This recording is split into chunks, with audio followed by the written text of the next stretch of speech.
আসসালামু আলাইকুম friends, welcome to my channel Sharmin kitchen. আজকে আমি আপনাদের সকলের সাথে শেয়ার করে দেখাবো দু রকমের ডিজাইনের রঙিন পাটিসাপটা পিঠা। পাটিসাপটা পিঠা কম বেশি সবাই বানাতে পারি, কিন্তু যদি বানানো যায় একটু অন্যরকমভাবে তাহলে তো মন্দ হয় না। একটু দেখতে সুন্দর হলে সব জিনিসই ভালো লাগে। এইভাবে সুন্দরী পাটিসাপটা বানিয়ে অতিথি আপ্যায়নে আপনি প্রশংসার পঞ্চমুখ হবেন। তো চলুন দেখে নেওয়া যাক এই ডিজাইন পাটিসাপটা পিঠার রেসিপি। এই পিঠার জন্য প্রথমে নিয়ে নিচ্ছি 1 কাপ চালের গুঁড়ো আর দিচ্ছি 1/2 কাপ ময়দা। এগুলো দিয়ে আমি ছাঁকনিতে চেলে নিচ্ছি।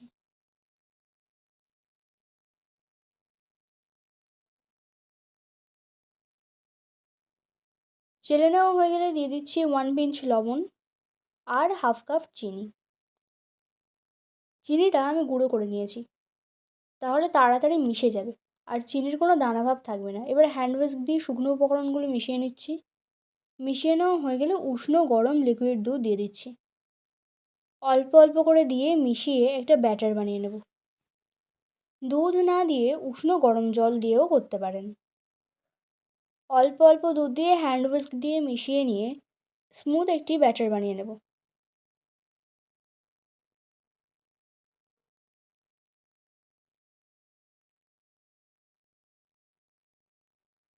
ব্যাটারের কনসিস্টেন্সিটা ঠিক এরকম পাতলা হবে।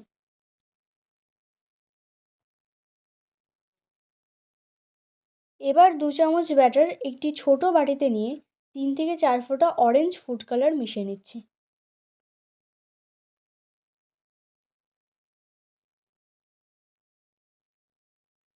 তারপর একটি ছোট জলের বোতল নিয়ে ভিতরে এই ব্যাটারটা ভরে নিচ্ছি।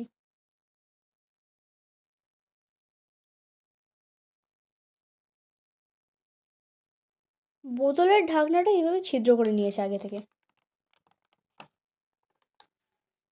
এবার পিঠা বানিয়ে নেওয়া যাক। ফ্রাই প্যানে গরম করে নিয়ে তেল ব্রাশ করে নিচ্ছি। এরপর এভাবে বোতল ঘুরিয়ে ঘুরিয়ে এরকম ডিজাইন করে নিচ্ছি, একদম ইজিভাবে। একটু ফাঁকা ফাঁকা করে দেবেন, তাহলে পিঠাটা দেখতে ভালো হবে। এরপর উপর থেকে আমি সাদা ব্যাটারটা দিয়ে দিয়েছি। কড়াইটা এভাবে একটু ঘুরিয়ে নিয়ে গোল করে নেব।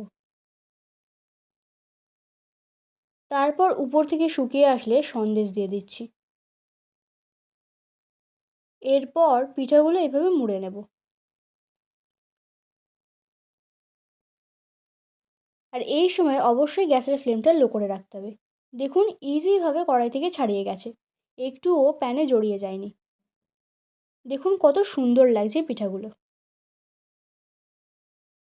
এইভাবে কয়েকটা করে নেব।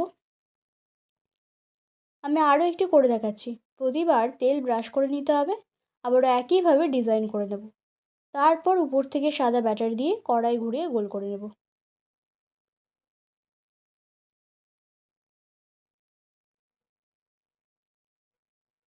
তারপর উপর থেকে শুকিয়ে গেলে সন্দেশ দিয়ে একইভাবে মুড়ে নেব।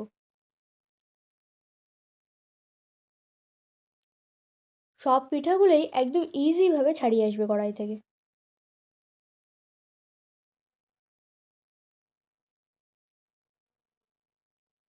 এবার আমি আরেকটি পিঠার ডিজাইন করব। তার জন্য 1 চামচ করে ব্যাটার নিয়ে দুটি বাটিতে দু রকম ফুড কালার মিশিয়ে নেব। একটি সবুজ আর একটি হলুদ কালার নিচ্ছি। এই কালারগুলি আলাদা করে মিশিয়ে নিতে হবে।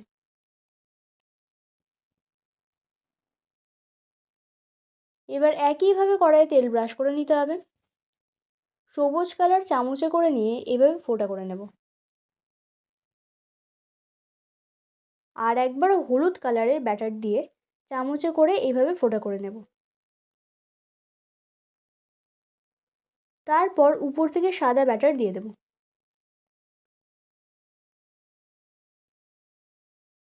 এক্ষেত্রেও গ্যাসের ফ্লেমটা অবশ্যই লো করে রাখতে হবে। কড়া ঘুরিয়ে গোল করে নেব। উপর থেকে শুকিয়ে আসলে সন্দেশ দিয়ে দেব। তারপর এভাবে মুড়ে নেব। দেখুন প্রতিটি পিঠা কত সুন্দরভাবে কড়াই থেকে ছাড়িয়ে যাচ্ছে, একটুও প্যানে জড়িয়ে যাবে না।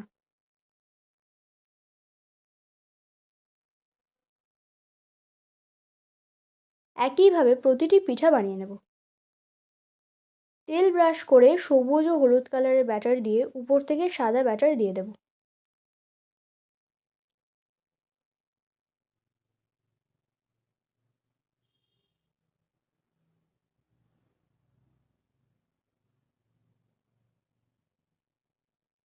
শুকিয়ে আসলে সন্দেশ দিয়ে মুড়ে নেব।